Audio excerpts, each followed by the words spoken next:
Hold on. You just cut off my intro. We're having technical difficulties. We are not. I said, hold on. We're going live. Now look at this. This is an absolute shit show to start. You are listening. Damn it. You are watching live to Rally Around the Natty. Brought to you by me and my dad, who likes to cut me off. Say hello to the world, Dad. Hello, since that's all you want to do. Didn't Pac-Man used to do that? Yeah, he used to go, hello. He used to go, hot tub, cold tub. What are you doing? Kim's texting me about PJ. I know. Our guest. He's having a hard time. He can only do it from his phone or something. I don't understand. Why can't he get on Twitter on his computer? I bet you he doesn't know his username and password to get on Twitter from his computer. I line up a guest, and they don't even know how to Twitter. This is awful. Okay. So we got a great show once it gets started for you tonight. We got a couple things that my dad and I are going to talk about. We'll just kind of go through the list. Like we said, we're going to try and stay structured. This one's off to a fantastic start. Yes, if the rails are here, we're through the window. But I'm getting a message from God. Hold on. I know PJ can only get on through his phone, right? PJ, you are causing all kinds of shit. If you're watching, you're in trouble.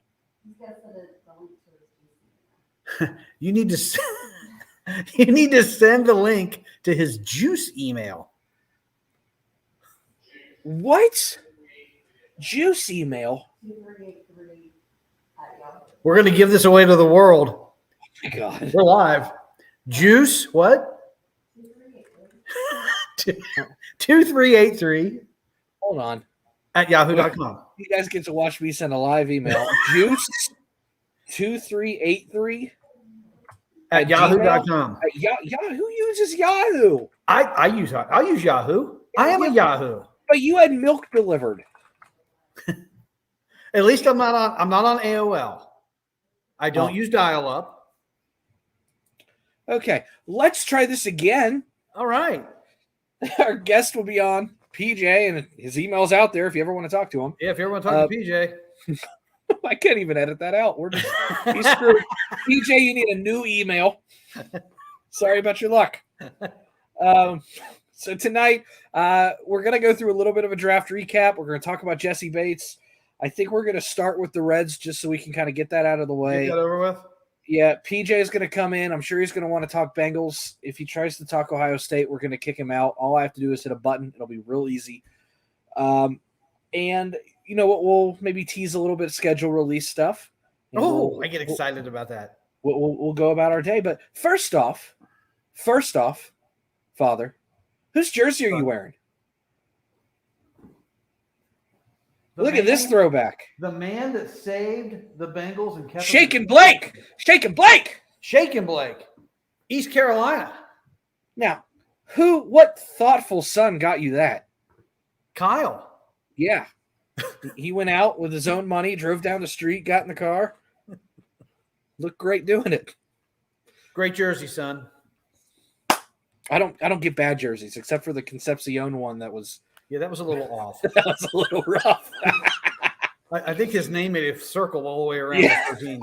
I bought a Concepcion jersey from China, and I don't think they really thought about the lettering. Yeah. They used the same size letters that they would for Blake, and it went like hip to hip. Well, the C and the N were on my love handles. Ashley's calling me. We're live. She knows we're live. Oh my God. Well, just take a call. No. God, this show's already a disaster. Hey, where's our comments area? I need to see if we're getting comments here. We don't have any comments, but we do have a comments area. I need to see the comments area. You gotta hit comments. Wait a minute. I got my screen too big. Whoop, there we go. Okay. I'm producing my own show from the non-production area. We're getting tweets, but weren't we going to talk about the Reds? Yeah, let's start there. Okay, since we've been on last, when were we on last? I don't know. It was like Friday, wasn't it? No. It was a week ago. A week ago. Well, I'm probably pretty safe in saying this. the amount of games they've won since we were last on the air, you can close your eyes and tell me what you see. Nothing. They have not won a game since our last live broadcast. Well, can confirm because we haven't been on in a week, and they're 0-6, and this is the 7th day, and they're playing right now. There we go. So, probably losing already too. There's no score. No score. Okay. No score. But some Reds news. If you don't necessarily pay attention all the time, I still do because I'm a twisted psychopath. Votto is now on the injured list, and without an Stevenson's injury. back. Yeah, without an injury. It's a sickness. They don't think it's COVID, but he's got COVID symptoms. But we can't call it COVID until it is COVID. I thought COVID was over. Hey, we got a comment. We do. Hello, world. Look at Anise Namari. He's in the house from Hello, Utah. World. Hey, look, we have PJ backstage too. I see him, I think, sipping a Mountain Dew. Is he? I can't see him. He's got one leg up in pajama pants. He looks about as cozy as he can put. Now he's putting a leg down. He hears me. He hears you. He's not happy. Well, I was going to bring him on at 8:15, but he's here, so I'll probably pump him on here in a second. But point being, he can't interrupt the Reds report. Well, the Reds report's over. They still suck. Over. It's been a week. They haven't done anything. And 3-19. Oh, Anise. What do we got here? You guys have fans all the way out. Yes, we do. In the great Salt Lake of Utah. There's nothing good in Salt Lake. Just stop. He's trying to pump it up. Water. You can float on the water. All right, I guess. I don't float. I wouldn't float if it was concrete. I would somehow sink into the concrete. I'm buoyant. You can throw me anywhere, and it'll be like my stomach peeking up, but it would look like an island. It look like Snoopy on the top of the doghouse. Yeah, like Snoopy. But point being, it's been a week. They haven't won a game. People are getting hurt. They're worse off than they were somehow. They're 3-19, off to being 3-20. It's a fantastic day. And without further ado, if I can get this right, PJ! What's up, fellas? PJ and the Bear. No, that was a show from the 80s. Look at this one. Look at the Houday. Did Holly make that one, or was that a purchase? Who else has this shirt? Did Holly make that one, or was that a purchase? Well, we purchased the sweatshirt. Okay. She made the sign. So Holly's going to be stricken with copyright here. Well, nice. PJ, it looks like you just rolled out of bed. I'm glad you set the alarm so that are you okay? It's literally past my bedtime. I got in bed last night at 7:30. You guys are keeping me up late. The hell's wrong with you? You probably couldn't sleep though because you were so excited about coming on the show. Well, normally I'd be up watching the Reds, but I might as well watch the Dayton Dragons. So, they got a much better record. Yeah, they sell out too. There's people there. So PJ, yes, sir. First time caller, long time listener. First time. Oh yeah, I was the first. All 6 episodes and 8 minutes worth. What do you want to talk about? What's on your agenda? You know, I'm a football guy, so golf, football, golf. I play goof. Let's pass that one up. Anybody else play goof? Don't talk to me about golf until you can beat me. Oh, that's funny. I'll break out the bomb text and whoop your ass all over Armco. It's not even April Fool's today. So what do you want to talk about football? What wonderful Bengal stuff do you want to talk about, PJ? I thought you had questions for me. What are my questions? No, you're calling to us. You have the questions. I'm the brains. I have the questions? Yes. All right. Mr. Merc, how would you grade our draft? Well, if I didn't like my son, I'd tell you to call me back in 3 years. But I will say this. I was not first off, I don't like the draft. I was not very excited about the draft, but I do think a couple of the players look somewhat interesting. I like the hyphenated last name guy. Mm-hmm. The cornerback. Taylor Britt. That throws a high school football. If you ever want yards. any chance of an athlete coming on this show, we should probably know their names. Okay. Yeah. Hey, just say CTB. CTB. Yeah, that guy looks very athletic. CBD. And then the backup offensive lineman. What's his name? Volson? Yeah, Volson. He looks Hercules. like an animal. I like that. That's a compliment, Mr. Volson. You look like an animal. He's a glass eater. Yeah, he is a glass eater. So who do you like, PJ? Who's your favorite pick? Well, I really wanted Cam Taylor-Britt, and we got him. What I love the most about it is they actually traded up, which is like unheard of. To get did they trade up? They traded up twice. Trade up, yeah, that's unbelievable. Remember, they did it a couple years ago. Got Ryan Finley. Yeah, that worked out. Beat Steelers. That's all I needed to do. He did do that, and he was smiling while he was under the. Would you burn a compensatory 4th-round pick every year if it guaranteed a Steelers victory? Yes. Yeah, I would too. Those guys never do anything anyway. When I hear Guaranteed to win every year. When I hear Steelers and victory in the same sentence, it's a yes. It warms the cockles of your heart, doesn't it? That and a little bit more. It warms all of me. Moving on. Who's your least favorite draft pick? Since you're going to make me ask the questions. I like the Dax Hill pick because I think he fell. I think he was probably a top 15 pick. He fell to us. And then Cam Taylor-Britt, I love. I think we needed another corner, even though you didn't. And then the third pick was I don't know about the third pick. That one's got me a little confused. Zachary Carter. Uh-oh. What happened? We're good. He's not. He's frozen. You're frozen. Uh-oh. It'll give him a little time to think about Zachary Taylor or whatever. Carter, Taylor, whatever. Carter. PJ just looks messed up. Man. Who's Zachary Taylor? Oh, wait, I know who that is.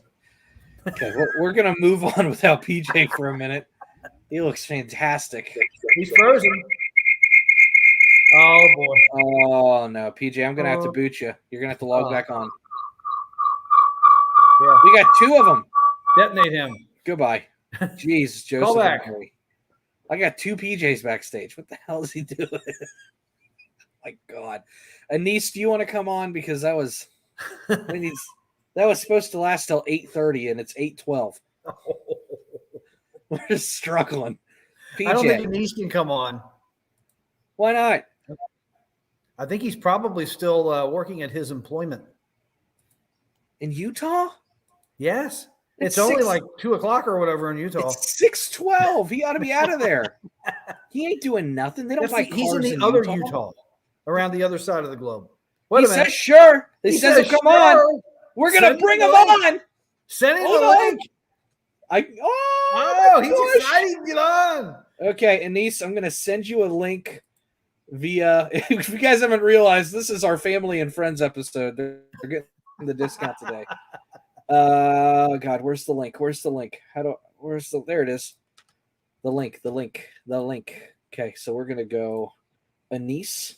I haven't seen Anise's wonderful face in a while. Well, I'm not sure the face is wonderful. Well, now hold on. Beautiful man. Anise, I've sent the link to you on Twitter. You just gotta open it up, pop on. Looks like PJ's back. We'll add him back to the stream. PJ, do you figure we're gonna have PJ? We're gonna have Anise. I think we're gonna have the whole wedding party on. Oh, I remember Anise. Heck yeah. We all need to go foaling again. I barely remember him, but I remember him.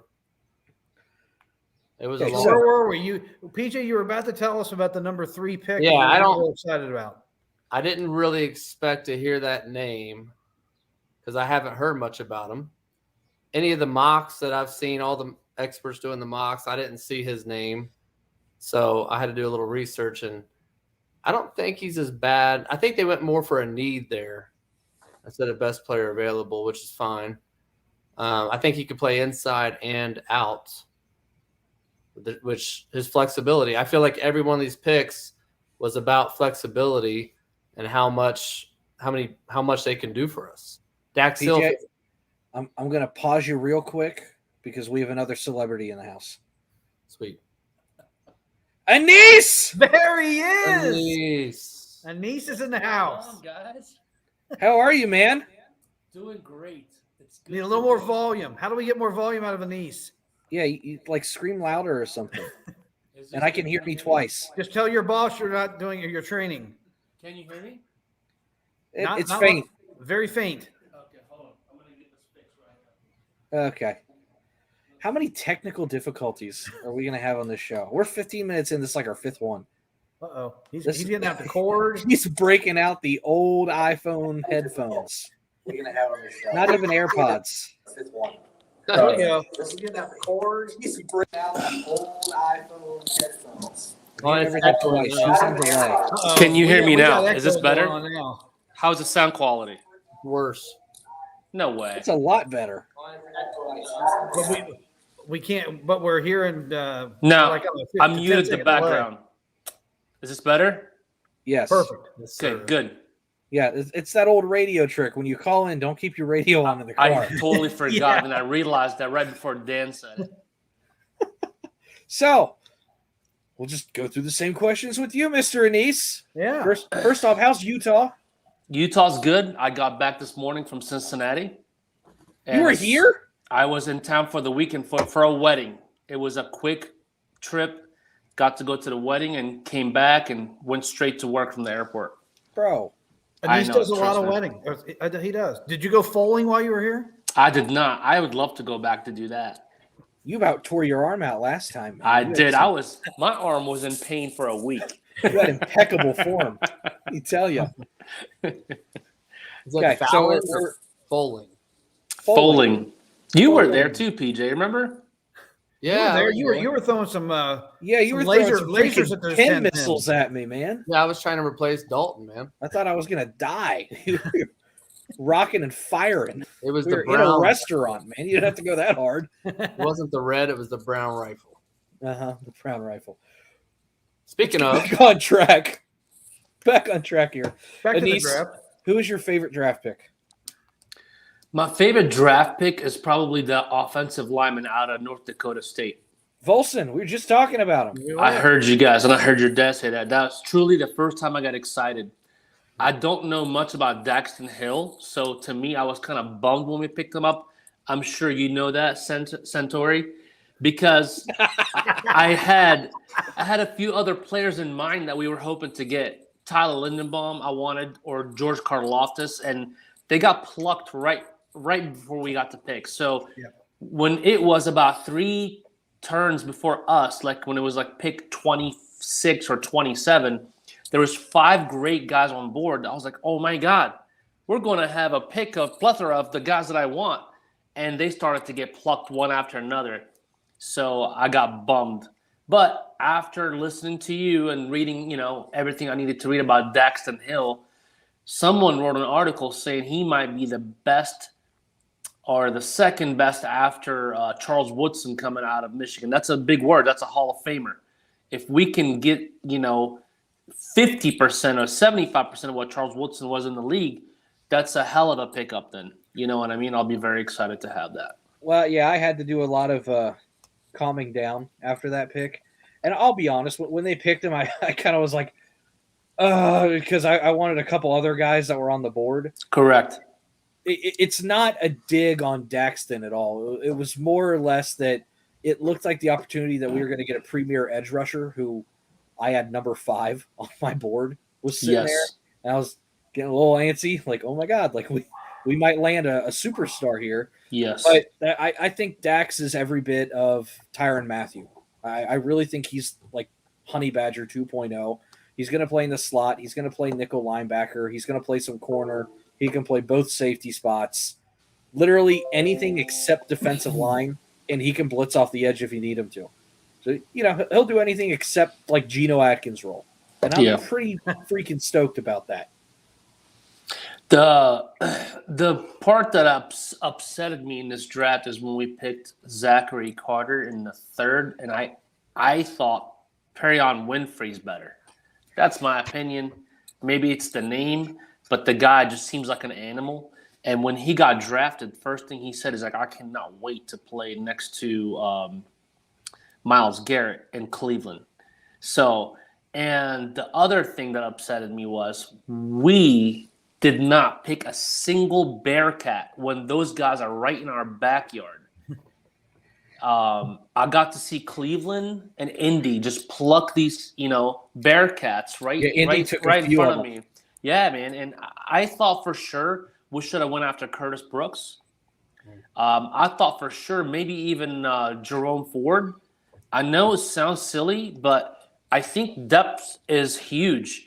I'm not really content with Chris Evans for whatever reason. I don't think he's, all of that. He was all hype last year. He's a decent running back, but I need another thumper. Look at Cleveland. They took Jerome Ford, and they have two of the best guys in the league. They have two of the best guys in the league in a position that doesn't matter. That's all I'll say there. Running backs don't matter to Cleveland. That's the only offense Cleveland has. And what the hell have they done with it? Well, they've done a lot. Did they make the playoffs a couple years ago? They beat a tanking Steelers team, and that helps support the fact that they don't have a quarterback. So okay. Cleveland is a team to worry about right now if they can get Deshaun in, because they got a really good offensive line. They have a good tight end. They lost half their offensive line. They have two of the best running backs in the game. Their running back is ranked number 1 in off season right now, coming into the next season. Again, I don't really care about running backs that much. I take Joe Mixon off my hands. I don't care. I don't want to pay him the 12, 14 million we're taking. I'd rather have linemen. I want linemen too. But going back to Perrion Winfrey, to answer your question, the reason why they didn't draft him is the exact reason you just said. He cannot stop the run. He's abysmal against the run. I think I quote the guy a lot, but I look up to him a lot, so it is what it is. I think Joe Goodberry's tweet on him was he's allergic to the run game. Like it was the Big 12. They didn't really give a shit about it.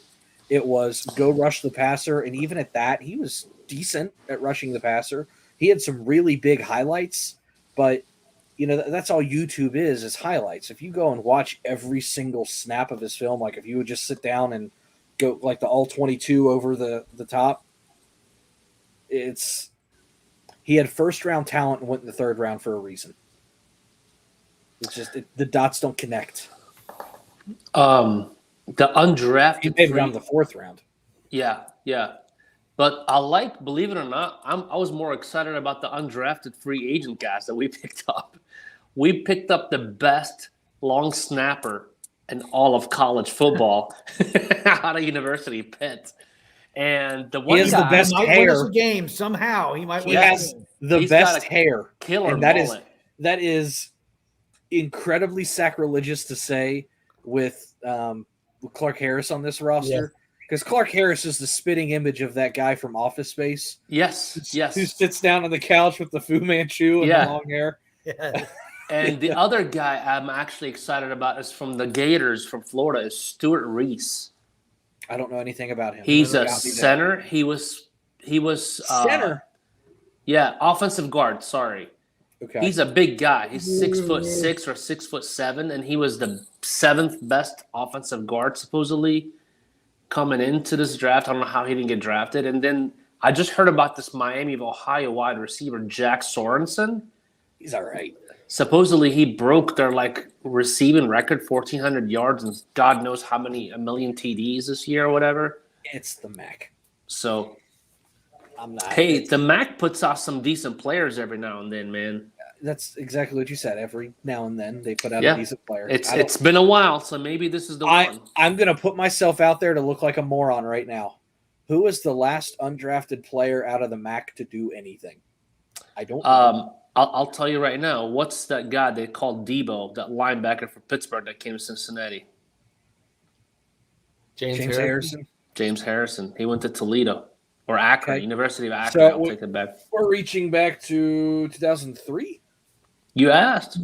It's been about 20 years. We've had good luck with point proven free agents. Yeah, I agree. We have. I'm curious to see if any of them stick. The hard thing with undrafted free agents, especially coming off of a Super Bowl and maintaining the roster, is there aren't many holes. So you're looking for depth. And then they're also after the draft. So they follow free agency and the draft. They're like the fifth round of guys that have a chance to fill a spot on a roster that's already pretty complete. And I would be surprised if any of them make it. Maybe one. That's a good point. That's a good tough. point. Yeah, because we're not used to picking at 31. We're used to being top 10. No, so we're getting all these cool names early. Yeah, it's not like in years past where it's like, well, AJ Green was hurt, Sanu's gone, Marvin Jones is gone, and we've got Kobe Hamilton. I guess what was the guy's name? Willis. Remember he was our starting receiver out of nowhere, undrafted free agent. Yeah, it starts with a D. Yeah. Yeah. Mr. Will, you're not going to have those situations. He was the opening day starter, wasn't he? Yes, and he was supposed to be this next best great Damian thing. Willis or something like that. Yeah, Damian Willis. He lasted like a day. Yeah. He got like one pass for 12 yards and never saw the light of day again. You know what? So, I got to say something. I think okay, this is say something. We haven't witnessed a draft like this for the Bengals, like Anise was saying. They're so used to drafting at the top of the round that, you're basically getting one of the best players available. Our picks this year were like basically, our first pick was basically a second round pick. Then our second round pick was basically a third round pick. Mm-hmm. So I think we did really well considering that. And it's kind of weird that the Bengals didn't really have to address all these needs. Well, they don't have to address needs for one reason, and it's the reason that they get made fun of relentlessly. It's the fact that they do small signing bonuses. They don't do roster bonuses, and they have very favorable, we'll call them middle lane contracts. You're able to sign multiple guys when you do that. They're just never the huge, sexy, big, splashy names. So when you can come out of free agency on day one and you've got, your right guard and your center, and then, a week later you've got your right tackle, and you've only had like a $14 million cap hit between the three of them, you can keep loading up, and then you get to the draft and you don't have anything to need, which is the thing that I've been really screaming the last 3 to 4 years at the start of this rebuild is just fix your needs before the draft and have fun in the draft. Mm-hmm. This was the least amount of pressure I've ever felt during a draft, and they came away with really athletic defensive players. Freakishly athletic defensive players. And that should be really exciting. And then you can kind of take a little bit of a reach gamble on a guy like Volson, who is a freak athlete at right tackle, right guard, and he's just a monster. You have the ability to kind of roll the dice a little bit and it not hurt you because you've already got all the important stuff secured. Can we switch gears? Sure. I want to move to Jessie Bates. Okay. Because I'm very, very disappointed already with the way Jessie Bates is handling the situation. And I know many, many, many NFL players do it this way. But I would think with the culture that the Bengals had last year and the year prior to that, he would find a way to suck it up, get over himself, and get on the field. They're paying him a good amount of money with a franchise tag. What's he getting? $15 million, something like that. I think more like yeah. I mean, why can't he just get over it? His pouting is not going to change anything. He's going to be franchise tagged no matter how he acts. You would think he'd want to be a good teammate, get back into the playoffs, and try to get himself a ring. The way he's acting right now, I wish they would find a way to trade him because I think it's just going to be a cancer on this team. And I think you just need to – he's not the greatest safety in the NFL. He had a great postseason. But his 4 years in total have not been off the charts or he would have already gotten paid. He had 1 year that he was stellar. It was the year before. I think was it the second year? Yeah, third year. His third year. I don't look for the Bengals to pay him. I think people need to start realizing that. When was the last time the Bengals handed out a huge contract to a safety? Yeah. Doesn't happen. That's not – And, we've said this with guard, and they bucked the trend with guard with Alex Kappa this year. That's not a position that they value paying a ton of money. I think they would have paid. I think they would years. have paid him though if he'd have been consistent. If he'd have been consistent, I think so. Just because he was at that level of consistency, it would have been fantastic. But let's face it, rookie year he was solid on and off, but he was solid. Sophomore year he sucked. Junior year he was fantastic. Mm-hmm. His fourth year he got in his head because he didn't have his contract. Took him till 2/3 of the way through the season to say screw it and play ball. And then had 4 really good games in the postseason. Now he's having a contract dispute again, and if history repeats itself or patterns are what they are, I expect him to have a shit year if he doesn't have his contract, which means we're going to have now back-to-back bad seasons or back-to-back head case seasons, whatever you want to call it. He's in his own head about why he's not playing well. And he's only going to cost himself money. Right. It's ridiculous, really. And I know that this is a normal thing. You toward the end of your contract, especially with his agent. His agent has a long history of doing this with a lot of players. And quite frankly, a lot of his players end up signing after the franchise tag year. So don't think that this is, a lost cause. This is the pattern. I would expect him to be there during mandatory. But right now with voluntary workouts, he's not there. It's a little upsetting, especially because he was the guy that was kind of banging the drum during the pandemic to get everybody in there. Yeah. Right. So that's why I think this is his agent and not him. Because when his agent wasn't involved, he was doing everything right. Now his agent's involved and he's not here. And you can say, oh, this is normal. This is just the way things go, all you want. But at the end of the day, now I have Mike Hilton and several players in the locker room saying pay him. So it has become a distraction because that's now the topic of conversation. Yep, it's already a distraction. Did you guys see Mike Hilton's interview today and when he brought up the Jessie Bates thing? No, but I've seen his quote. Point being, they're bringing it up. So actually, what I liked it because Mike Hilton said we want Jessie back. He's definitely part of the the core of the defense. He said he understands it's a business, and if he doesn't come back, that they will be fine, and they're not going to be upset, and they're going to move on, and they want to prove to the world that this team was not a fluke reaching the Super Bowl last year. And I really loved and respected that. I didn't hear that. I'm glad to hear that he said something like that. He did. So watch it. There's no individual that's bigger than the team. No, and definitely watch the interview with him. It was great. It was on point. And like I said, I don't think this is an individual thing with Jessie Bates. I think it's more his agent pushing this. But as you said earlier, Dad, I'll have to preference with Dad with 2 other people here. His agent's not the one going out there and forcing him to do anything. He can tell his agent to screw off and show up. Well, his agent isn't the one that's going to potentially face the boos from the crowd and right all the Twitter remarks. It's the other thing that's interesting is, and I completely lost my train of thought. So go ahead and say what you were going to say because it's gone. I was going to say it's these issues aroused when he switched agency also. It's when he switched to the same guy that represented Deshaun. I mean, you guys brought that up on one of your previous podcasts. And, he's trying to get top dollar and cause a headache. So I hate when agents do stuff like that. I get it. They will get the most dollar for their clients. But at some point, when is enough? And what's $1 more million? You know what I mean? Well, the agents don't care. What do you think about all this?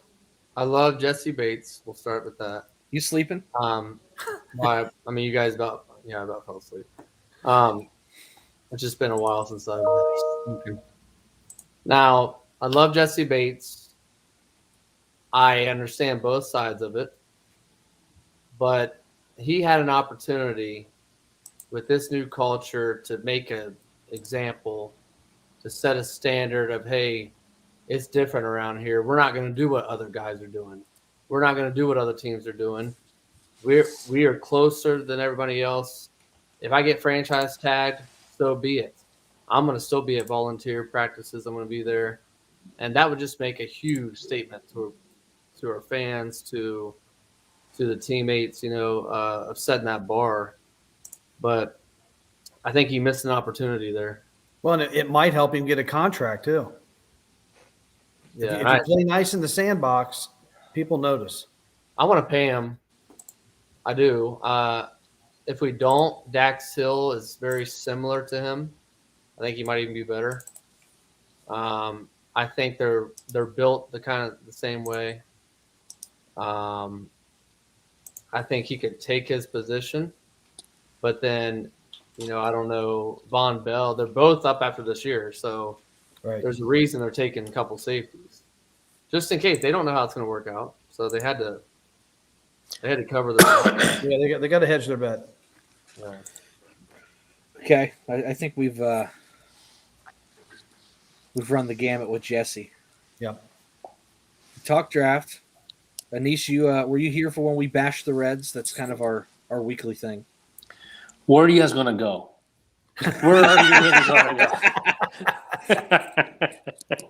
That's never gonna get old. That's never gonna get old. Somebody needs to make a T-shirt out of that. Those Cincy shirts. Have you seen the Photoshop stuff in the locker room? Like it's the owner from Major League where she's in the dress. They're doing the pull apart thing. Oh yeah, but they photoshopped Castellini's head on it. That's fantastic. That's a great movie. I got a question. Do you guys think the other owners can they run them out of owning the Reds? I hope not, because the other owner is Jeff Weiler. Who's that? Oh, and he ran Huggins out of town. So wait, he's got a great track record. Jeff Weiler is part owner of the Reds? Very small minority owner, but yeah, he's part of it. I don't know how many people are involved in the whole ownership, but he's part of it. Got a piece of it. Wow. Hey, I don't want the man that ran Huggins out of town to, We need somebody with fix deeper everything. pockets than anybody that's ever owned the Reds before. That just wants to treat this like a hobby. And Can we start a GoFundMe? Jeff Bezos, if you are listening, yeah. there's no one listening, but if you find this, What about Nick Lachey? Nick Lachey, he can't even open a bar. Maybe Mark Cuban, Elon Musk. Mark Cuban is he doesn't care about the is loyal to Dallas, but yeah, I would love an owner like Mark Cuban who cares. You know what I mean? That guy cares about his team, man. Did I ever tell you the story about the time I got to ask Mark Cuban to buy the Bengals? You told me. No. I was at a technology convention called Tech Jam. Oh my god! In my I think it was like my junior year of high school. I went with Moeller High School, and they needed one more kid to qualify to send the group there. And it was at one of the nice hotels downtown, and they blocked off like 3 floors. It was like video game tournaments, and they had guest speakers from big tech companies. Real nerdy thing. I sat there and shot pool for like 3 days. Not kidding. So they did this. They brought in a guest speaker, and it was one of the minority owners of the Mavericks. And I was like, oh, and he starts talking about Mark Cuban, and he came down and high five kids, signed a couple autographs. Like, nobody knows who this guy is, but it was still fun. And I was like, do you really know Mark? He said, yeah. I just got off the phone with him before I did this. I was like, okay, can you ask him to buy the Bengals? And keep in mind, this was probably 2010. So it was right before we drafted AJ, right after Carson did what he did. And he was like, sure, give me a minute. And he pulls out his phone. He texts Mark Cuban. He shows me, it says Mark. He could have made it up. I don't know, but it said Mark Cuban in his phone. Text him. Within 30 seconds, he got a text back. He showed it to me. It said, no, I don't want to deal with Mike Brown. No way. I shit you not. That is exactly what the text said. And I was like, wow. All right. Wow. I tried.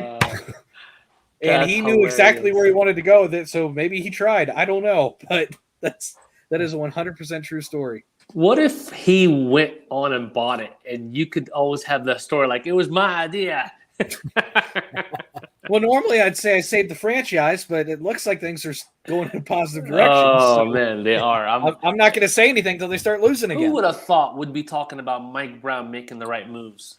Yeah, we can't talk bad about him. He right made now. one move. No, we can't. Mike Wow. Brown made one decision, and that He was, he I'm wants not doing it anymore. He wants to get it before he's 6 feet under. Yep. No, he's got a foot in the grave. What, he's like 83. Well, you got a deal in front of you there? I just got a check for a Oh. customer. Yes. You're going to donate that to the cause, the Canadian Yeah, Alliance, or that's something we can talk about. how much is that one? I can't see it. Oh. Woo! $97,000. That's a donation. Hey, that's a hell of Can a we? start. Do we have a bell Jesus. to ring to start the donations off? Like ding ding ding ding. You are listening do to what the you're doing. Jerry Lewis. This is nothing. What? Oh man, yeah. I see a This lot of is crazy nothing. numbers. Are here. you kidding me? When I was a Subaru, I would have done 10 flips for this. Now that I'm here, it's crazy. This Well, is watch normal. High, the But we high, don't know what you're talking about. So Okay, What else we got? Well, I want to talk about our monthly donations. Yes. Since we have two of our biggest donors here with us today. that doesn't say a lot, man. They were 2/3 of the donations Yeah. that we received last month. We No need wonder some I won rallying around the natty. Yeah, right. The new group, and I'll put some more information out there. And this is, I want to make sure I get their name right. At Bengals Manic. I believe their name is Meg Burkhart. She's on Twitter. She suggested I know the name. They had suggested that we do a group called Off the Grid Missions, and Meg, if you know her, is hearing impaired. So one of the big things that she suggested is that we do a charity that helps people, who do have some hearing issues, some people that are deaf. I don't know all the exact terminology. So Is she the fan that went to the Super Bowl? She is. Okay, yeah. So yeah, if I'm being insensitive with my terminology, I'm sorry. I'm not super apt to it. Hearing impaired. Hearing impaired. Yes. Trying to make sure I get that right, but She's a super fan too. She's a really cool chick. right. She's fantastic, and I reached out to her because I know she does a lot of community stuff, and she recommended this one. So for the month of May, we are going to be using our platform to promote the Off the Grid missions. And it's going to be the same thing that we did last time. If you donate $1, you're in the running for a Rally Around the Natty hoodie and or cup. I had a cup here, and it's gone, so Ashley took it. And all of my sweatshirt. Oh, there's my cup. It is a Hot Buttered Popcorn Studios cup. This one's missing a T, so I'm sorry about that one. I'll keep that one. But we have Rally Around the Natty hoodies, which are actually being made in the living room as we speak. So we've got several of those.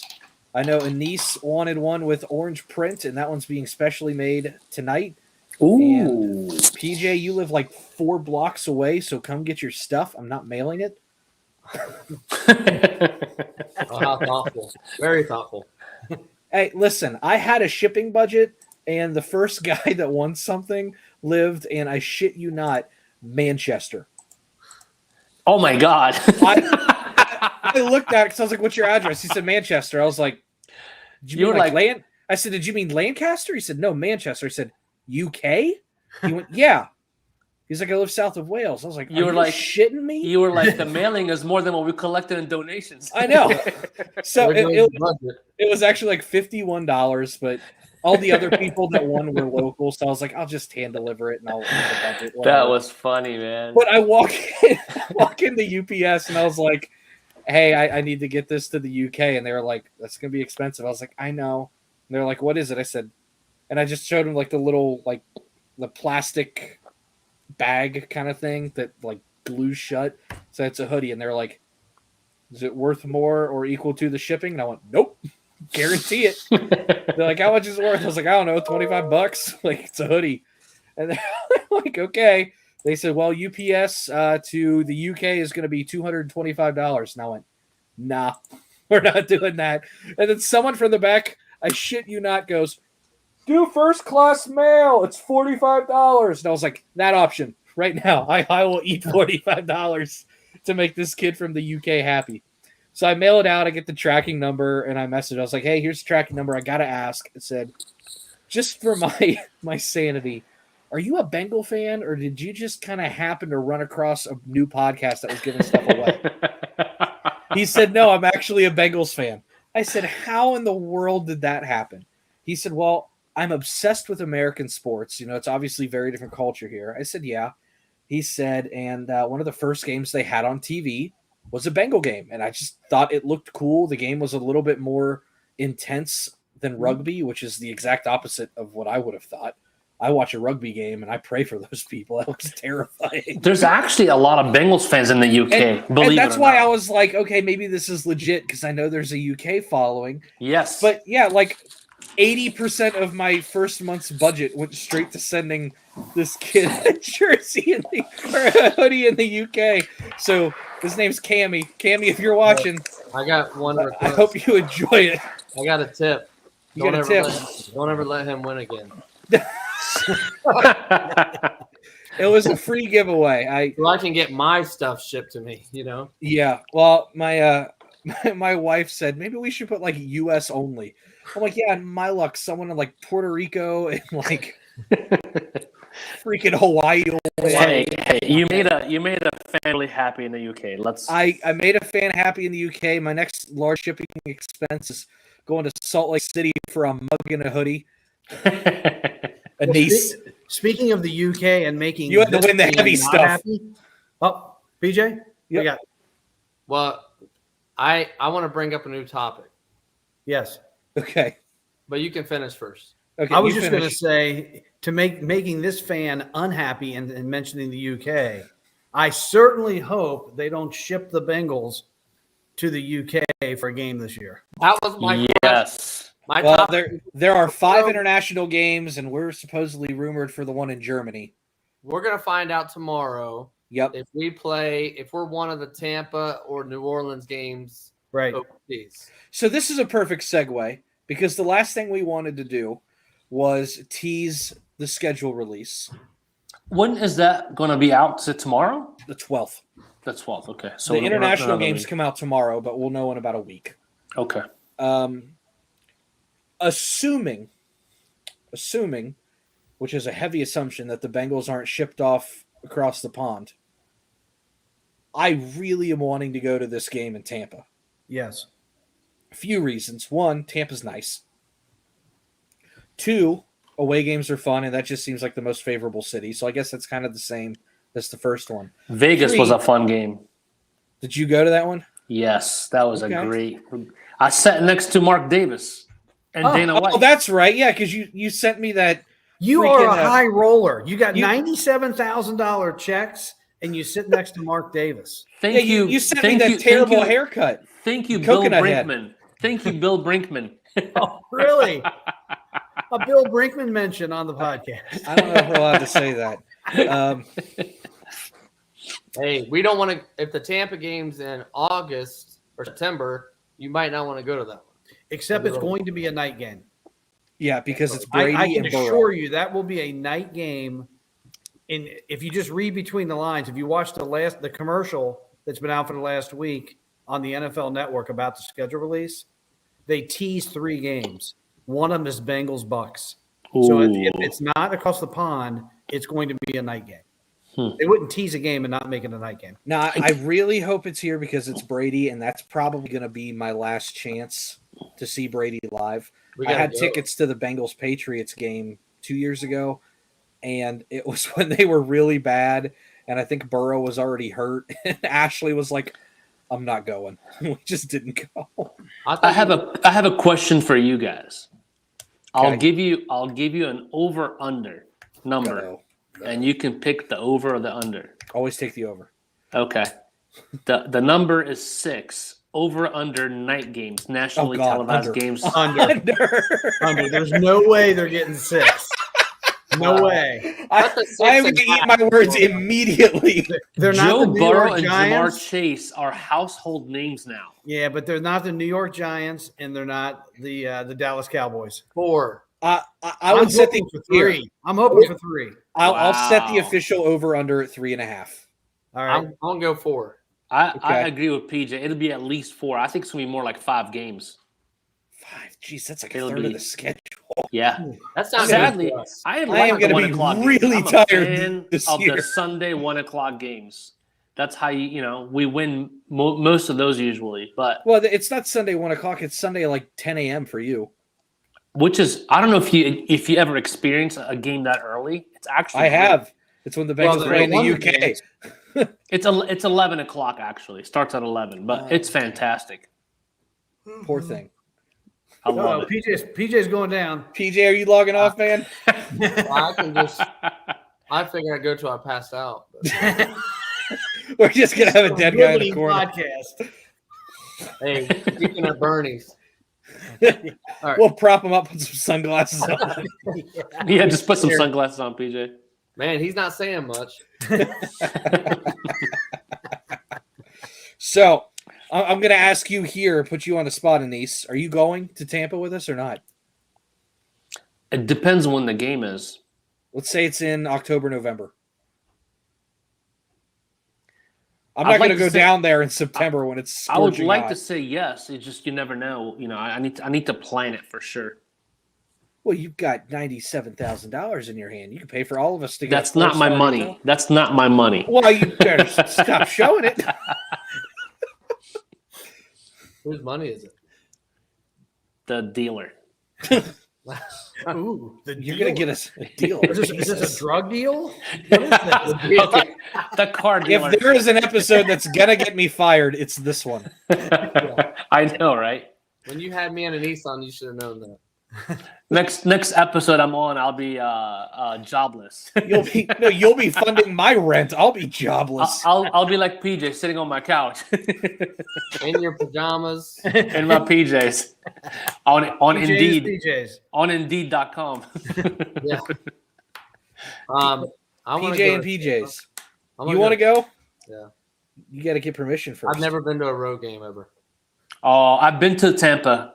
I don't know if you guys have. I've been to the Tampa game. Oh yeah. I was at the game. Dan might know what I'm about to say. When Justin Smith, We were there too, roughing the Ace. passer, You mean this kind of sack? we went from winning the game to losing the game. Anise, we were there too. I was there. Oh my We were in the God. end zone that the game ended in. We I looked think like the they were Chiefs never there. fans. We were celebrating until the last second. So Well, yeah, I that know. was I got another question. What you got? Okay. Sorry, I have a lot of questions. That's okay. It keeps the show going. I so badly want Burrow and Chase and them to be able to play in New Orleans I do too. because that's Yeah. where they're from. I mean, that's where they play college. I think they would ball out. I think we play the Saints this year. We do in New And Orleans. it's They're supposed to thinking be about in New se- Orleans. but they're That's why they said they don't That's want one of those overshore games Yeah. they're not sure right, about. but they're saying it would be not a smart move if they put us in Europe because of how much they could draw in New Oh Orleans. my God. That place would be Um, that would be a game that I would try to go to. I would love to go to that. I don't have much money, but I would do what I need to do. And, you know, Yeah, that would be a road game. You'd have a lot of people really rooting for Burrow. individual players for the Bengals. Yeah. PJ, Burrow we and can Chase. go we can go work the corner here and see if we can raise some funds. Well, let's just go hustle people on the golf course. Just say we're like 30 handicaps. they're gonna look at me and go, "No, I don't want to play him." He, you know, Yeah. Yeah. Yeah, you show up in your shark irons or whatever the heck they are.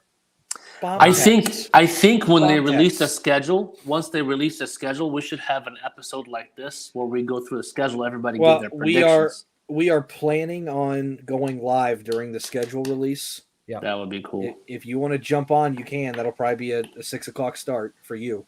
Yeah. For What day of the week is that on? It's Thursday. Okay. Thursday the 12th. Okay. Next Thursday. Just don't schedule any deliveries. Aren't I'm they gonna have announcing- to. Aren't they announcing some of the games early?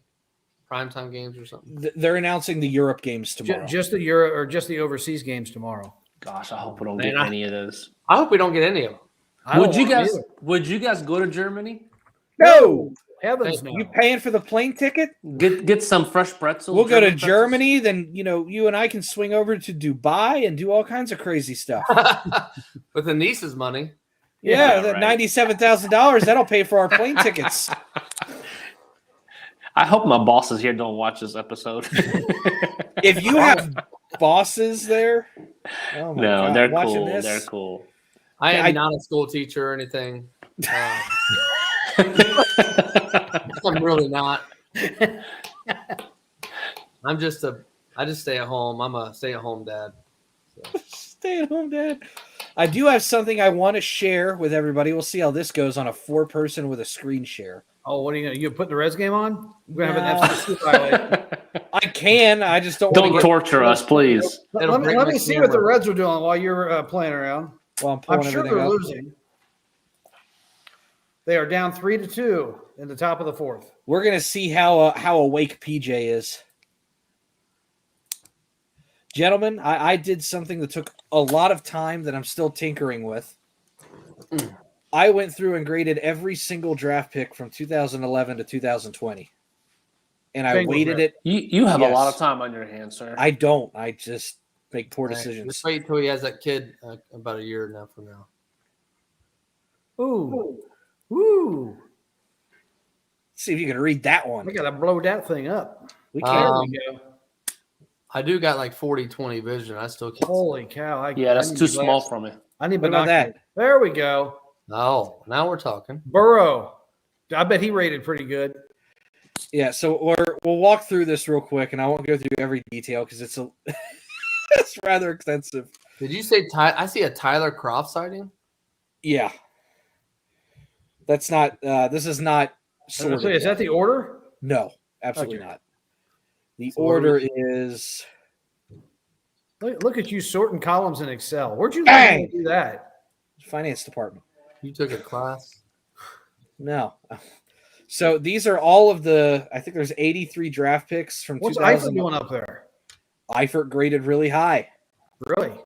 Yep. He was So- a college player than he was a pro. So the way this works is there's a grading scale, right? And basically, if you're a first or second overall pick, your grade should be 91 to 100 as a minimum expectation, and that is based on being a franchise changer. If you're a number 3 to number 5, I expect you to make 2 to more Pro Bowls, 6 to 10 Pro Bowler, 11 to 40 overall. You should probably be a really good starter. 40 through the rest of the second round, I have you as rotational, third round, so on and so forth. And these are the expectation grades. So, like, we'll go over with Eifert. He was, where did he get drafted? He was 21st overall. I got a question. Go back to the rounds. The rounds. That's not rounds. That's picks, isn't it? Some of these are picks, and then once you get to 65, the third round, it goes to rounds. Oh, I was So gonna say. it's weighted pretty high for early picks. So then once you come over here, you have Eifert was a 21st overall pick. Expectation at 21 is that you should be a really good starter. And he was a Pro Bowler, which is one of my checkpoints that he hit, which puts him at an 85. Man, So he ended up beating his expectation by 13%, which is an A grade. Eifert's best game was Seattle. Didn't he get hurt in the Pro Bowl? Yeah, he did. He got hurt a lot, and he got hurt in the Pro Bowl, too. But that Seattle game, he showed up, if you guys remember. Oh, yeah. Yeah. But point Oh, my being, goodness. that one get an game. That one game he sneezed and tore a hammy. Remember? yeah. Yeah. I mean, it's, Remember he folded his elbow inside out. that's insane. I'm trying to give you Oh, math. gosh. Point being, you can see how well they've drafted. And then we've got some great picks down here, like Ross and Who's Price. Friggle? Is that Friggle Rock? Who's Friggle? He was an offensive tackle for Ohio State. Oh, Reed Friggle. Abwehi was one of the worst picks we've ever had. So this differential column, this is what I call the bust column. He's a buster bust. This is sorted now bottom to top, biggest I got busts. negative numbers. Yep. John Flipping Ross. Yeah, he didn't go well. That's an F. Uh, Mark Walton had a great grade. He got Mark drafted and Walton. arrested. Ooh. wasn't he a running back, that real little guy? Yeah, but We passed on Patrick Mahomes to take John Ross. Hindsight 2020. But I think one of Marvin's biggest faults is he was loyal to a fault to Andy Dalton. Now, the other great thing is I sorted this by draft picks by coach. So you can see how well each coach drafts. Taylor's a lot better than Marvin. Didn't have as many busts. So this is just what I do in my free time. I did this by year. So All I right. can, any draft pick through any year from 11 to 20. I've started on what is it? That would be 01 through 2010. So I know it's early, but is Taylor's stats better than Marvin's? Significantly. Okay. Let's see I here. got Right there. I got a proposal. I want each of us to say, out of those picks, if you bring them up again, who was the most frustrating pick for you out of all those? And I'll start. John Ross. Mine was by far Billy Price. I'm sitting there. Third to last. I knew they wanted Ragnow. I knew they wanted him, and I wanted him. And he went freaking pick before us, and I was like, dude, they better not reach on the next center. I know it's gonna be Billy Price, and sure enough, he's the second or third round pick, and they take him right then. I was like, oh my god. For me, it was Abuehi. We took the guy broken. We drafted him injured. We tend to do that a lot. That was a Marvin thing. They drafted like 8 guys that were injured. Well, I think I'm not big on the draft, and I'm going to say mine just because I spent 2 years arguing with my son about John Ross. And every time John Ross would drop a pass or a ball would be flying by his head and he wasn't even looking for it. Yeah. All I ever heard from my son was, yeah, but he was 3 yards wide open. He blew right past the defensive player.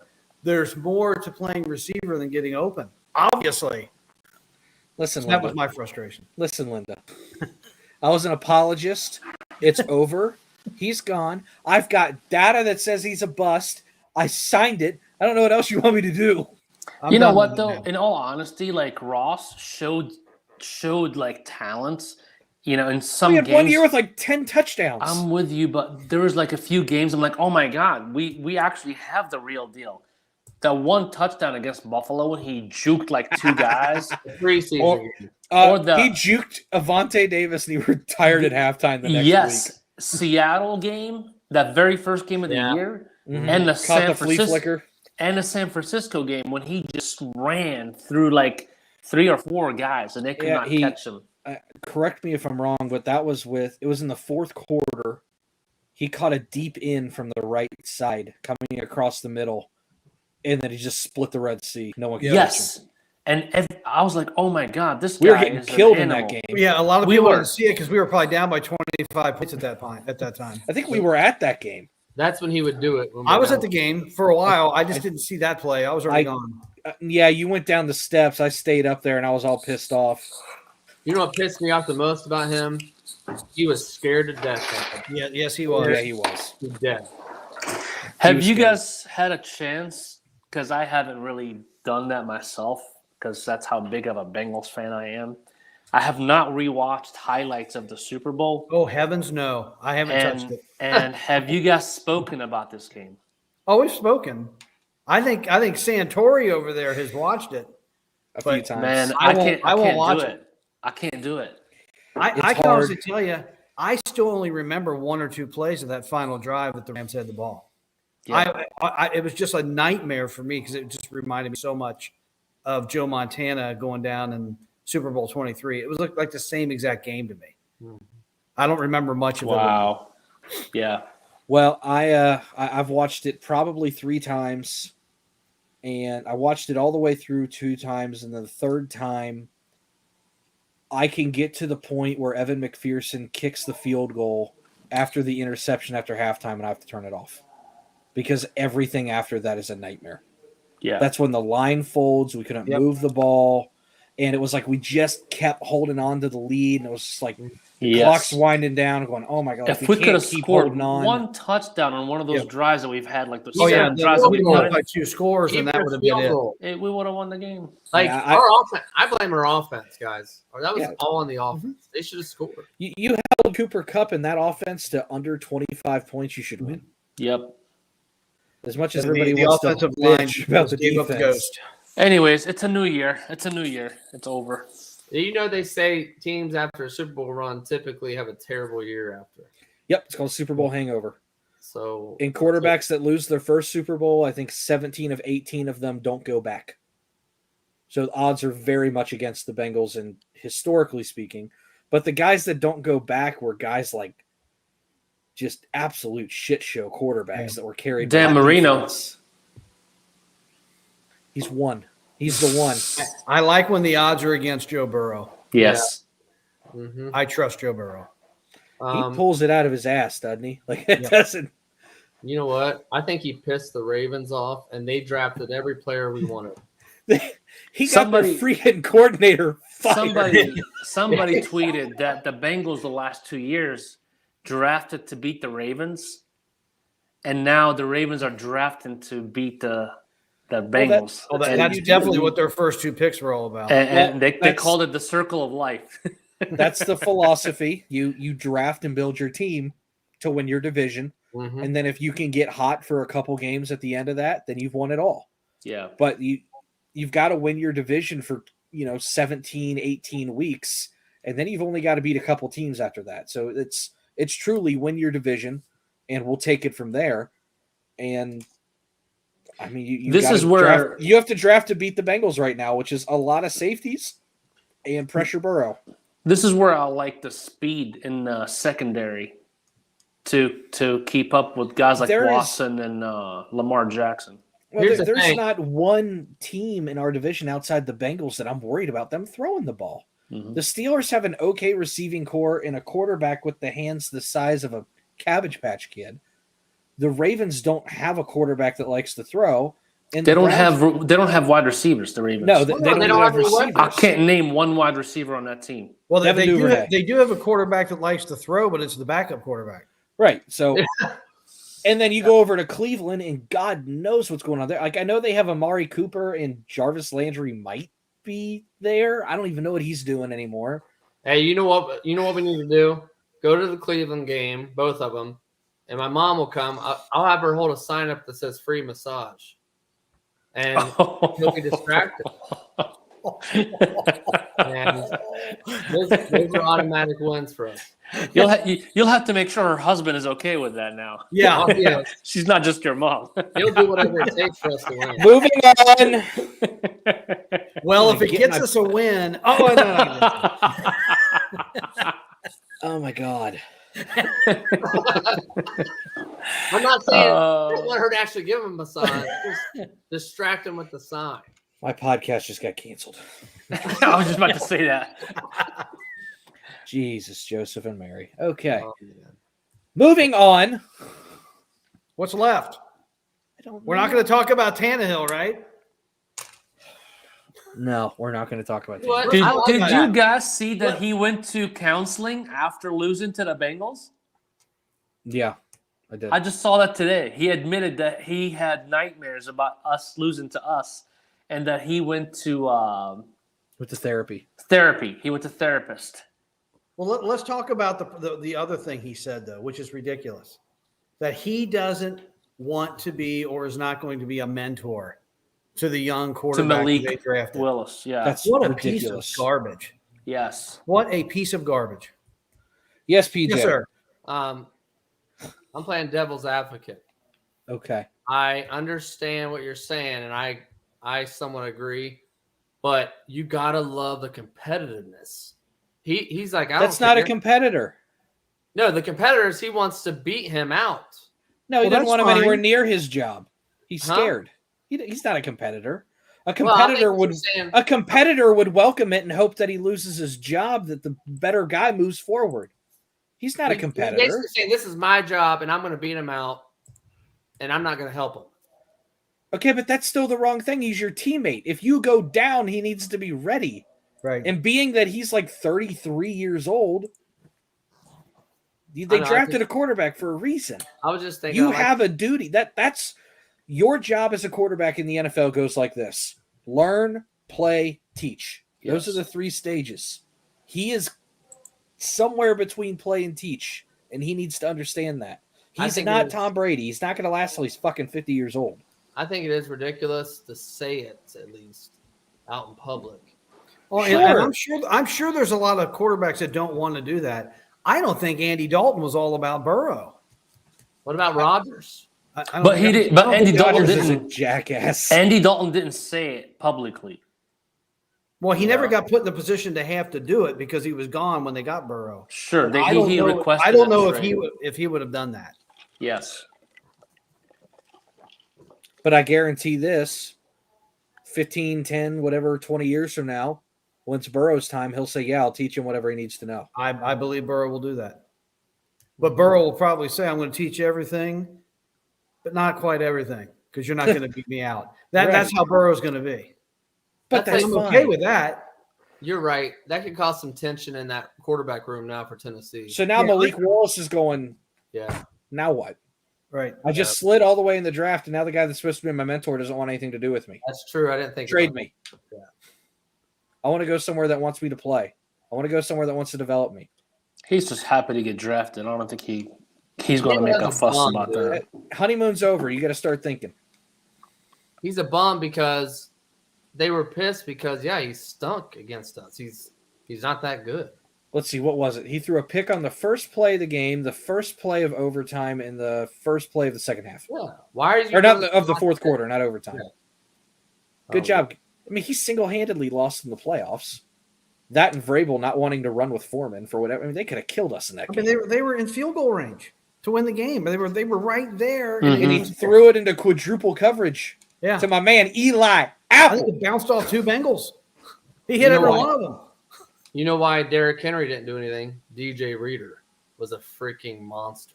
He was also on his freaking gimp leg. If anybody besides Titans fans really thought Derrick Henry was going to do anything, not having played for 10 or 12 games, they're ridiculous. Is crazy. He had no power and he couldn't cut. They were so excited that he's back, but he hasn't played in so long. Meanwhile, I was Foreman's ripping off 15-yard runs. Yeah, I was like, please play Derrick Henry in this game. I want him to play, actually. Yeah, you know what I mean? Fantastic. Because, Foreman was a beast throughout the season, man, and they screwed themselves. Henry screwed them by, coming back. You know who screwed that up? The coach of the year did. Yes. To the guy that should have won coach of the year. Yes. I'm glad they vote on that in, August? Yeah. It's like having the All-Star game in July, Major League Baseball. Yeah. All just stupid decisions. Might as well make David Bell the manager of the year. Mm-hmm. He's doing everything he can right now. I'll say that. Hey, I got a question. I have no hate for David Bell during this season. He played Aquino over and over and over, and I could not understand it. The guy, he was told to. You got to give that guy every chance before you Aquino DFA him. Pictures of him or something. I mean, there's something going on there. He blackmailed. Aquino was Barry Bonds for about 10 days, and that gave him 3 years worth of chances. Yeah, it's insane. What about Moose? How about his contract? The worst in baseball. You're really bringing this up? Well, I'm going to end with a bang. We got a year and 5 months left of Moose. It is probably the worst contract in all of professional sports right now. I would rather be paying Bobby Bonilla than Moose. I used to think the Votto contract was terrible when all he decided to do was he wanted to walk. Mm-hmm. And they were paying him $25 million a year or whatever it was to walk. Anise, I don't know how big of a baseball fan you are. Do you know the Bobby Bonilla contract? Has that one ever crossed your? No, I don't really follow contracts and too much. Okay. With baseball. What was that, like 80? Hold on. 91? I do know he has I do know somewhat of his contract. I'll take that back. Where he gets the stupid amount of money every year and what month is it that he gets it in July or something? There's a Bobby Bonilla day. Yeah. And so, I remember sharing that on Facebook once. I was like, oh my God. This was when baseball contracts were the big money was really in its infancy. And they didn't really have the money to pay him the big contract. And his agent was smart enough to go, well, why don't you put it in an account? We'll wait for 5 years. And they tagged it with 10 or 12%, something stupid. And then, you'll pay it to us over an extended period of time. We'll kick it down the can. And they went, yeah, okay. Well, his $8 million contract turned into $40 million. And they owe him $1.5 million a year for and they're still going. This started in 92. they've owed him like $1.5 million all the way through like 2030. He Like, couldn't have had some a better 401k account. Right, yeah. Some ridiculous number. Retirement account. But oh my that- goodness. That's probably when they first realized it. They're probably like, "Oh shit!" Doesn't But now- Ken Griffey get something like that? Yeah, I think Junior Junior gets Junior gets $3.5 something. million a year for the next like 5 years. He's got 5 years left on that. I think so. It's prorated. Well, It's but think ridiculous. about it. That's not bad either. I mean, he's Well, been no, but retired like- for how long? But like Bobby Bonilla, if you think about it, you're like, "Oh my god, that's awful." But you're like, "Oh, it's a New York Mets, and it's only $1 million." Like, they probably don't even think about it. It's more of a joke than it is Yeah. an issue at this point. But still, Gosh. sign me up. You know. Absolutely. Well, I think we need to wrap this thing up. We're Yep. we're about to lose our lower right hand quadrant to the couch. One last question before we go. One over under on wins this year, 11. Over. I'm going to reserve mine until the schedule comes out. Who cares? I would think they'll at least get 11. I don't know if they'll get to 12. They should at least get 11. We have a tough schedule this year. Oh, Everybody's got a tough schedule every year. the AFC is You brutal. never know what your schedule's going to look like. I'm going to go with It looks tough right now, and then you'll go and play Buffalo, and Josh Allen will be hurt or something. Well, And you you're know like, who's "Oh." got a tough schedule is every team in the AFC West. every team. They got a tough schedule. Mhm. And we don't have to play them. Let me ask you guys a question. What team on your schedule are you looking forward to a butt kicking for us Cleveland. to beat that one team? Cleveland. Cleveland. It's always Pittsburgh.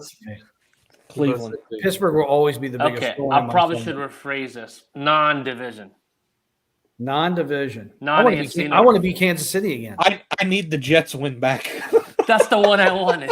The Jets. You know what? I want to Jets. throttle the goats. I need Mike White to be just decimated. But I'm not gonna lie. I agree with Dan. It would be nice to beat Kansas City just so we can own part of their soul. It's like that team Well, that here, they cannot beat. And it would be nice to beat Buffalo because that's the only team we really haven't played yet. Between Yeah. Buffalo and Tampa Bay. Yeah. What about So- Brady passing the torch to Burrow after he whoops his butt? Okay, this is the way you do this, and this is it's the Colin Coward method, but it's a pretty accurate way to do this. I'm just going to go through the opponents. You tell me who is the better quarterback, and that's probably who has like a 70% chance of winning. I mean, I don't see many have a better quarterback, but Atlanta. sure. Cincinnati, They got Desmond Ritter. Burrow, Okay, Baltimore, Burrow. Buffalo. Ooh. Tie. I'd As of probably go now, Buffalo. as Flip of the now, coin. it's Josh Allen, man. Okay, Carolina, Us. I Burrow. don't even know who it is. Yeah, Okay. they don't have a quarterback. Darnold. Cleveland, Burrow. Kansas City, but we beat them twice in a row. Us.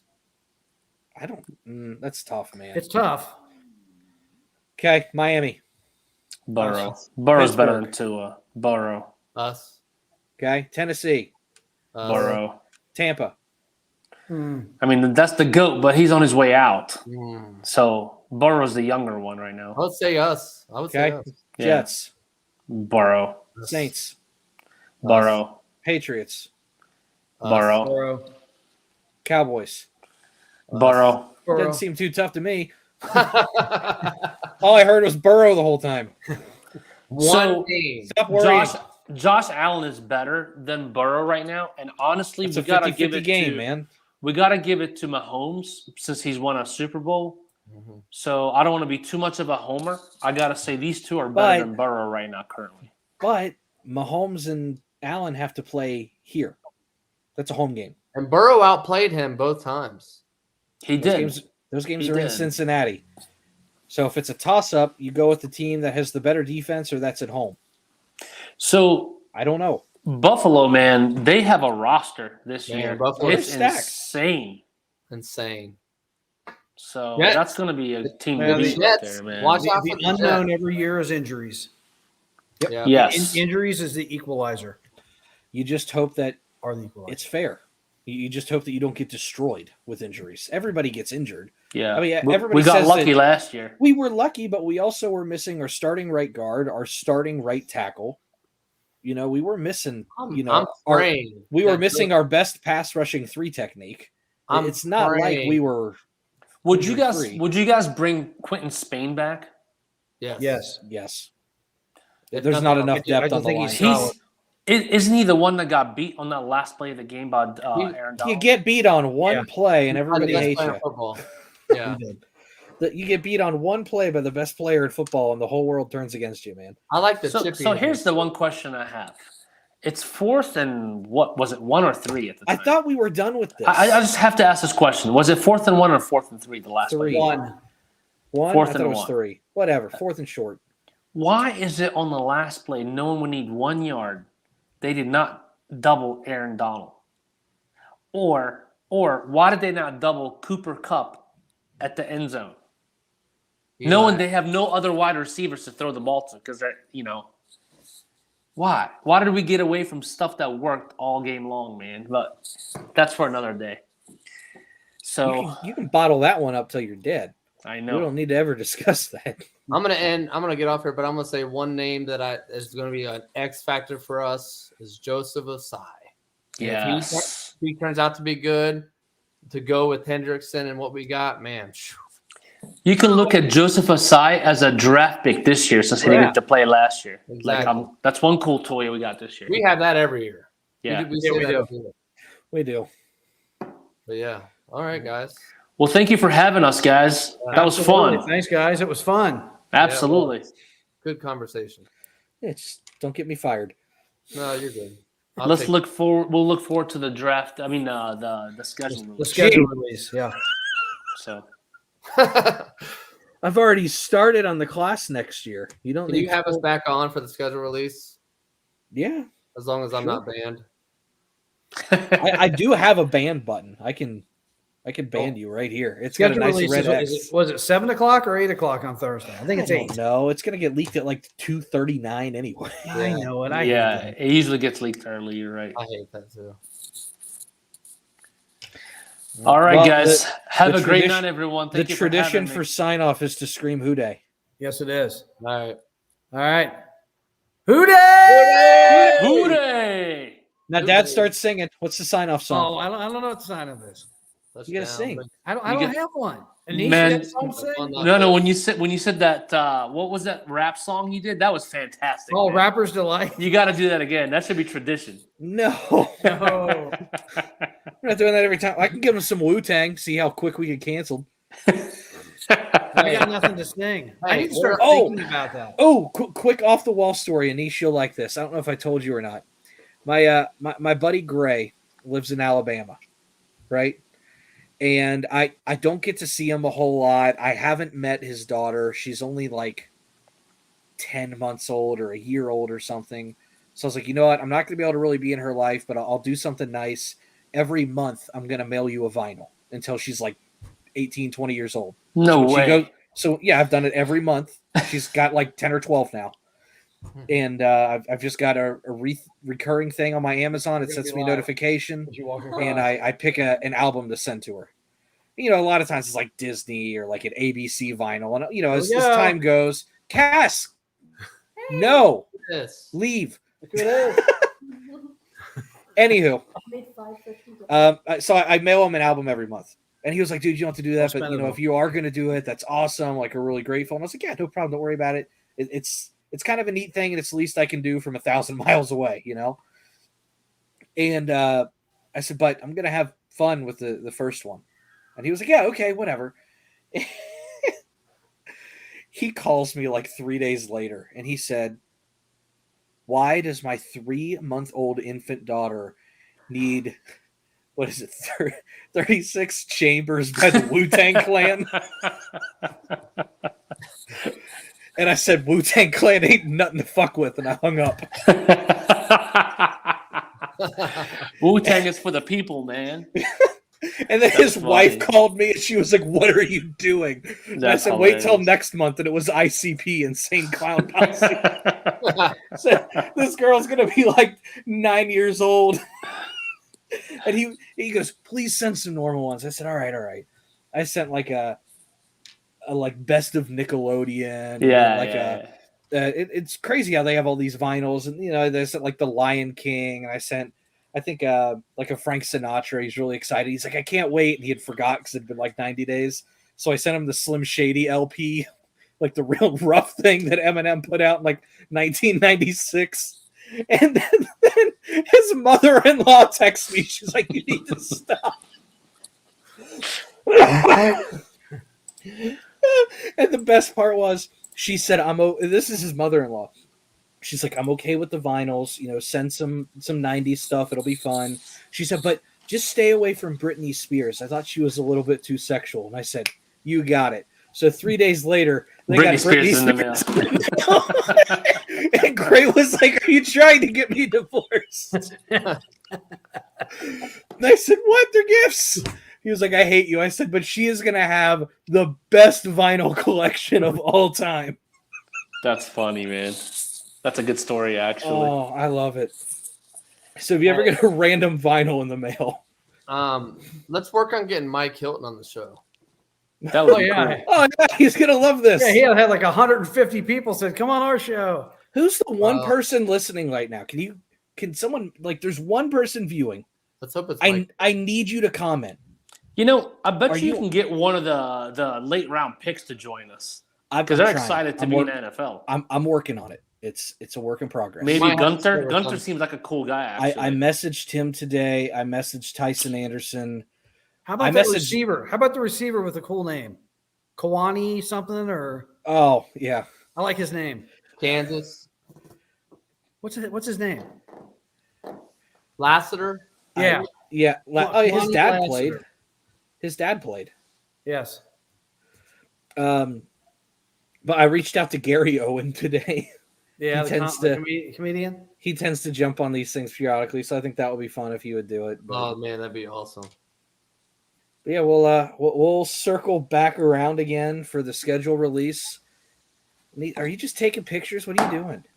No, I got a text from my wife. I was responding to her. Oh, you're in trouble. Yeah, she knows you're on this. She's in Cincinnati still. Oh, did she ever tell you the time I bumped into her at Target? No. We were great rally around the Natty show today.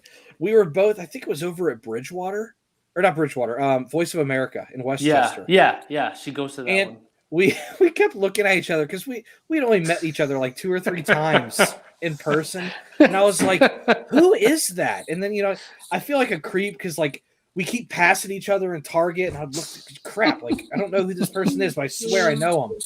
And then I would look up, and she'd be looking at me, and I'm like, "The hell is this?" And then it clicked. I was like, "I bet that's Anis's wife." So then we're in the checkout, like right next to each other, back to back, and I was like, how's Anis? She was like, oh, thank God. Are you Tyler? And I was like, yeah. She's like, I didn't know who you were, but I thought you were. So everybody that wants my name, there it is again. Yep. I'm really bad at this. but I gotta ask you a question. My God. Yeah. On a few episodes back when you had to poop, how the hell did you continue to stay on and want to tell your dad a story? I would have either crapped myself or ended the show. I never said I made it. Because your dad was like, you better not poop on my chair, man. Here's the deal. And this is is something you can hear your stomach bubble on the podcast. I've been driving in my car heading to work and I hear that's my boy. Irritable bowel syndrome. Probably. No, but the reason I'm able to hold it, and I'm going to give this skill taught from my father, whether he knows it or not. Okay. When you drive to Florida and you're not allowed to stop for 12, 14 hours, hold it. We got to keep going. We're not to Atlanta yet. Atlanta? We are in Kentucky. We're stopping in Atlanta. I have to poop. Well, you better find a bucket or hold it till Atlanta. Okay. And then those Atlanta poops. Let me tell you. I feel sorry for them.